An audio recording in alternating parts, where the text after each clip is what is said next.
Hello दोस्तों, नमस्कार। कैसे हैं आप लोग? उम्मीद है कि अच्छे ही होंगे। मैं सुरभि हाजिर हूँ एक बार फिर एक और नया वीडियो अंक शास्त्र के ऊपर लेकर।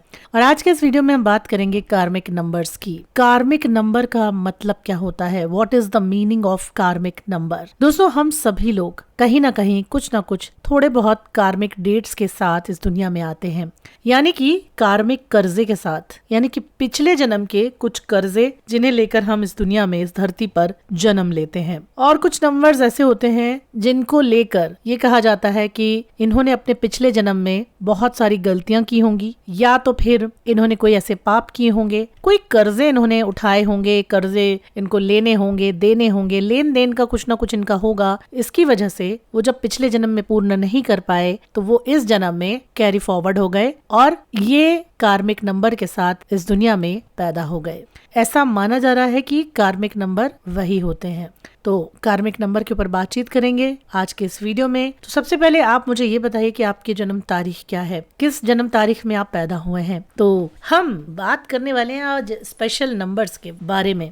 ये नंबर हमारे पिछले जन्म के अधूरे कर्मों, सीखों को दर्शाते हैं और जिन्हें हमें इस जन्म में अब पूरा करना है। यही होते हैं कार्मिक नंबर, जो एक बहुत महत्वपूर्ण भूमिका निभाते हैं। यदि किसी व्यक्ति के जीवन में कोई विशेष कठिनाई, बाधा या पैटर्न बार बार आ रहा है, दोहरा रहा है उसको, तो इसे हम कार्मिक ऋण कहते हैं कि कहीं ना कहीं ये हमारे पिछले जन्म के किसी न किसी ऋण से जुड़ा हुआ है। तो चलिए विस्तार से जानेंगे कि कार्मिक नंबर होते क्या हैं, कैसे कार्य करते हैं और इनका हमारे जीवन पर क्या प्रभाव पड़ता है।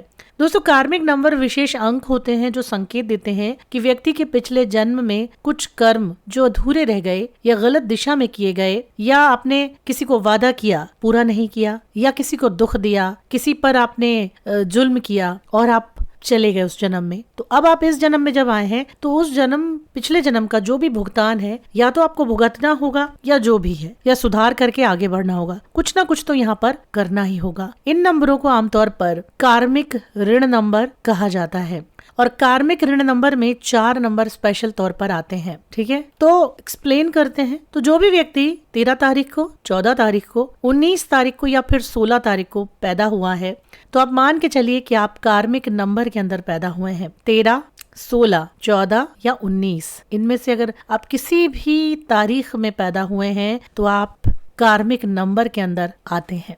13 की अगर बात करें तो संकेत आलस्य, जिम्मेदारियों से भागना। 14 लत या फिर स्वतंत्रता का दुरुपयोग करना। 16 अहंकार या संबंधों का गलत इस्तेमाल। 19 स्वार्थ या दूसरों पर अत्याचार। मतलब ये सब चीजें आपने पिछले जन्म में की होंगी लोगों के साथ, इसीलिए आप इस जन्म में आए हैं। लेकिन अगर आप इस जन्म को सुधारना चाहते हैं तो फिर आपको इस जन्म को क्लियर करना होगा। ठीक है, तो चलिए अब एक एक करके करते हैं बात हर एक नंबर की। तो मान लीजिए कि आप किसी भी महीने की 13 तारीख को पैदा हुए हैं, तो आपके ऊपर ये एक ठप्पा लग गया है कि आप कार्मिक नंबर के अंदर पैदा हुए हैं।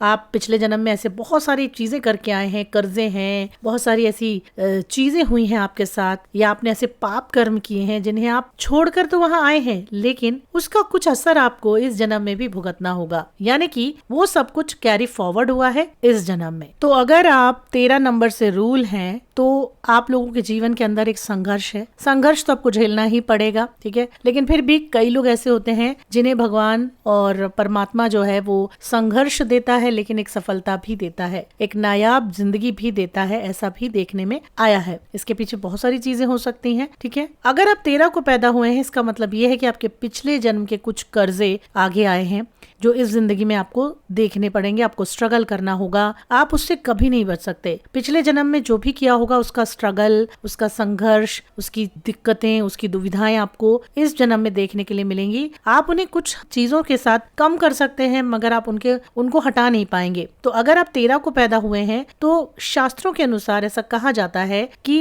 13 तारीख को जो लोग पैदा हुए हैं, है ना, उन्हें इस जन्म में कुछ ना कुछ तो देखना, सहन करना पड़ेगा ही। ये हो सकता है कि पिछले जन्म में शायद आप एक गुंडा रहे हो, गुंडे रहे हो, आपने गुंडागर्दी बहुत की हो, आपने अपने पावर का मिसयूज किया हो, आपने लोगों को तंग किया हो, आप लोगों के साथ बहुत गलत तरीके से पेश आते हो, आप लोगों के पैसे छीनते हैं, जैसे हफ्ता वसूली वगैरह करते हैं, गुंडे होते हैं, ठीक है। और 13 नंबर यानी 4 नंबर को गुंडा नंबर भी बोला जाता है। तो क्या पता पिछले जन्म में आप गुंडे मवाली रहे हो, गुंडागर्दी करते हो, लोगों को तंग करते हो, ऐसे बहुत से नाजायज काम हैं जो किए हों और शायद उसकी वजह से आपकी कार्मिक डेट्स इतनी ज्यादा हो गई हैं कि वो आपको फॉरवर्ड करके इस जन्म में मिली है और आपको दिक्कत का सामना करना पड़ रहा है, ठीक है। तो याद रखिए कि 13 हो, 14 हो, 16 हो या 19 हो, इस जन्म में परमात्मा और ईश्वर आपको एटमॉस्फेयर देंगे, सेम वही देंगे जो आपको पिछले जीवन में मिला था, लेकिन इसमें आप अगर अपने उस एटमॉस्फेयर में फिर से वही सब करते हैं, खराब करते हैं उसको, मतलब जैसे अगर आप गुंडा थे तो आप लोगों को धमका रहे हैं, पैसा छीन रहे हैं, मार रहे हैं, ये कर रहे हैं, या आपको पावर मिली है तो आप मिसयूज कर रहे हैं, तो निश्चित तौर पर याद रखिएगा कि आप अब अगले जन्म में भी इस कार्मिक नंबर को लेकर ही पैदा होंगे, आप उससे बच नहीं पाएंगे, ठीक है। तो अगर आप 13 को पैदा हुए हैं तो इस जन्म में आपके पास एक अथॉरिटी होनी चाहिए, ये बात 100% है। अथॉरिटी है, पोजीशन होगी, तो आप किसी अच्छे पोस्ट पर हो सकते हैं। अपने पोस्ट पर अगर आप अच्छे में हैं तो आप अपनी पोस्ट का नाजायज फायदा ना उठाएं, लोगों को दिक्कतों में ना डालें, लोगों का फायदा ना उठाएं, उन्हें तंग ना करें। इसको करके ही आप अपने स्वभाव को, अपनी चीजों को बदल कर ही आप लोगों को और अपने कार्मिक डेट्स को खत्म कर सकते हैं। और अगर आप वही चीजें कर रहे हैं, जैसे परेशान करना, दूसरों को दुख देना, पैसे छीनना, हेरा फेरी करना, अपने क्लाइंट्स को, अपने स्टूडेंट्स को, ठीक है, या फिर अपने कलीग को, या अपने कस्टमर्स को, या अपने परिवार वालों को, अपने रिश्तेदारों को, ये सब आप कर रहे हैं, तो यकीन मानिए कि आप अगले जन्म में भी कहीं ना कहीं कार्मिक डेट्स के अंदर ही पैदा होंगे और एक बार फिर आपको इन्हीं सब चीजों का एक बार देखना पड़ेगा। आपको गलत चीजें फिर मिलेंगी, सेम एटमॉस्फेयर मिलेगा और फिर आप इसमें परेशान होंगे और ये सब चीजें फिर से होंगी। अब अगर आप 14 तारीख को पैदा हुए हैं तो शास्त्रों में कहा जाता है कि 14 तारीख में पैदा हुए जो लोग हैं वो अब्यूज ऑफ फ्रीडम करते हैं, ठीक है। अब्यूज ऑफ फ्रीडम का मतलब है अपनी आजादी का फायदा उठाते हैं, ठीक है। ये कार्मिक डेट के अंदर पिछले जन्म में भी शायद उन्होंने कहीं ना कहीं अपनी फ्रीडम का फायदा उठाया है।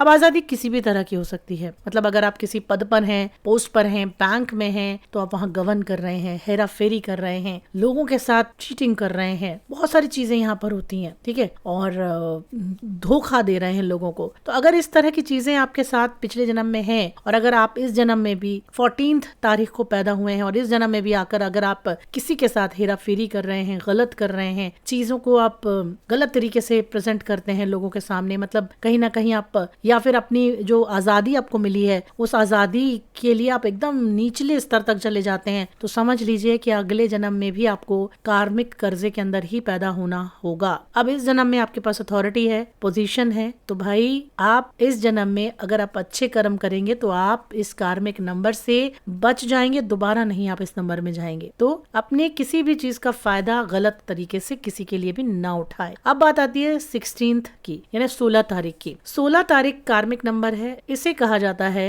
Abuse of love. अगर आप किसी भी महीने की 16 तारीख को पैदा होते हैं तो इसे बोलते हैं एब्यूज ऑफ लव, यानी कि पिछले जन्म में शायद आपके एक्स्ट्रा मैरिटल अफेयर्स होंगे, या फिर आपने किसी को प्यार में धोखा दिया होगा, या आपके बहुत सारे रिलेशन रहे होंगे, आप मतलब लव के चक्कर में ही पड़े होंगे, है ना। तो यहाँ पर मैरिड लाइफ डिस्टर्ब होती है, हो सकता है पिछले जन्म में भी रही हो और इस जन्म में भी आपकी मैरिड लाइफ खराब होने के चांसेस प्रबल होते हैं। तो आप देखिएगा, चेक करते रहिएगा कि इस जन्म में भी अगर आप एक्स्ट्रा मैरिटल अफेयर्स में जा रहे हैं, आप गलत रिश्ता बना रहे हैं, नाजायज संबंध बना रहे हैं, आप मेल और फीमेल के रिश्तों को ढंग से नहीं निभा रहे हैं, आपने बहुत सारे फ्रेंड्स बना रखी हैं, धोखा दे रहे हैं, चाहे मर्द हैं चाहे पुरुष हैं, धोखा पे धोखा दे रहे हैं, तो यकीन मानिए कि आप अपने कर्जे को डबल कर रहे हैं, ट्रिपल कर रहे हैं, मल्टीप्लाई कर रहे हैं और कहीं ना कहीं अगले जन्म में फिर आपको किसी ना किसी कार्मिक नंबर में पैदा होना पड़ेगा। ये बात लिखिए। तो एब्यूज ऑफ लव जिसे कहते हैं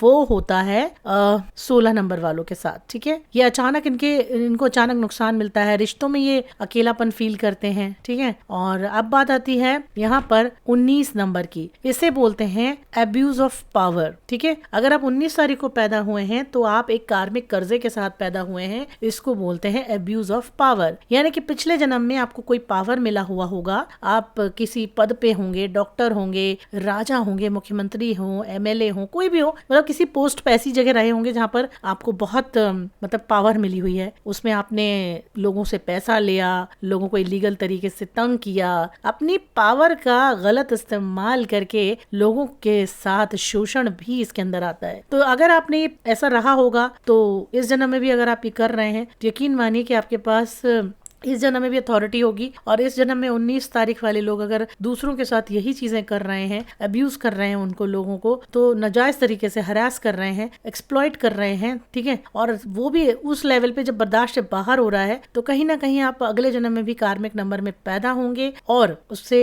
आप परेशान ही होने वाले हैं और बढ़ाते जाएंगे उसको हर जन्म के लिए, अगर आप इस जन्म में भी वही कर रहे हैं तो। अब इसमें उपाय क्या होते हैं भाई? उपाय की बात अगर हम करें तो इसका कोई खास उपाय नहीं है, ठीक है। बस इसको संतुलित कैसे कर सकते हैं? आप ध्यान से कर सकते हैं, आत्मनिरीक्षण करें, आंतरिक शांति लाएं, सकारात्मक कार्य करें, मदद करें, विनम्रता से पेश आएं, आप लतों से दूर रहें, जीवन को संयमित बनाएं, आलस्य और स्वार्थ से दूर रहें, आध्यात्मिक मार्ग, प्रार्थना, साधना और सत्संग करें, ठीक है। तो ये सब करके आप फिर भी एक चीज को कर सकते हैं। और दूसरी चीज, अगर आप इन कार्मिक नंबरों में, इन तारीखों में जन्म से बचना चाहते हैं तो कर्मों का कर्जा कर्मों से ही धोया जा सकता है, यानी कि आप अपने कर्मों को सुधारिए, ठीक है। कर्म खराब मत कीजिए, कर्म अच्छे कीजिए। और क्योंकि कर्म अगर आप करेंगे तो ये कर्म के साथ ही जाएगा, तो किसी भी यंत्र से या मंत्र से या फिर किसी पूजा पाठ से, किसी से आप इसको ठीक नहीं कर सकते, कर्मों से ठीक कर सकते हैं। क्योंकि हमारे जीवन में आने वाली चुनौतियां सिर्फ संयोग नहीं है, बल्कि पुराने अधूरे कर्मों का परिणाम है। इन नंबर्स के माध्यम से हम इन अतीत को समझ सकते हैं, वर्तमान को सुधार सकते हैं, भविष्य को बेहतर बना सकते हैं, ठीक है। तो कार्मिक नंबर ये चीज होती है। आपको अपनी जन्म तिथि और अपना पूरा नाम बताना है, आपके कार्मिक नंबर के बारे में हम आपको बताएंगे, ठीक है। इसके बाद दोस्तों, कार्मिक नंबर का अर्थ क्या होता है? कुछ ऐसे अंक, कुछ ऐसे नंबर्स जिनमें हमने जन्म लिया है, और जब हमारे जन्म तारीख के जो नंबर्स होते हैं उन नंबर्स को देख कर ये कहा जाता है कि इन्होंने कुछ ऐसे कर्म किए हैं पिछले जन्म में जिसका कर्जा इस जन्म में चुकाना है। तो 13, 14, 16 और 19 इन नंबरों के पीछे छिपे हैं गहरे अर्थ, गहरे सबक और पिछले जन्म की कहानियां। तो अगर आप इन सभी नंबर्स में पैदा हुए हैं तो 13 वालों के लिए मैंने पहले ही बताया, जैसे ये नंबर बताता है कि आपने पिछले जन्म में अपने पावर का गलत इस्तेमाल किया, जैसे गुंडागर्दी की, लोगों को तंग किया, जबरन वसूली, अन्याय, ऐसे कर्म किए होंगे। इसी से आप संघर्षों में घिरे रहते हैं। तो आपको जीवन में ज्यादा मेहनत करनी पड़ती है। सही दिशा में कर्म करेंगे तो सफलता मिलेगी। कर्म सही करके ही आप इन सब चीजों का जो गलत इफेक्ट है वो दूर कर सकते हैं। अगर आप इस जन्म में भी अपनी शक्ति का दुरुपयोग करेंगे तो अगला जन्म फिर इसी कर्जे के साथ आपको मिलने वाला है। तो मुझे लगता है दोस्तों कि अगर आप अपने डेट ऑफ बर्थ हमें बताएंगे तो हम आपको आपका नंबर जरूर बताएंगे। इसके बाद जो बाकी चीजें हैं वो मैं आपको अगले वीडियो में बताऊंगी, क्योंकि काफी लंबा हो रहा है वीडियो। तो वीडियो अच्छा लगा हो तो लाइक शेयर जरूर कीजिए। और बाकी बस इतना ही कहेंगे कि आप अपने मानसिक भ्रम और नेगेटिव सोच से बचें, मेहनत करें, शॉर्टकट से बचें, खुद पर भरोसा रखें, धैर्य बनाए रखें और अच्छे गाइड, गुरु और मेंटर के साथ बातचीत करते रहें ताकि आपका जीवन खुशहाल हो, खुशमय हो। धन्यवाद।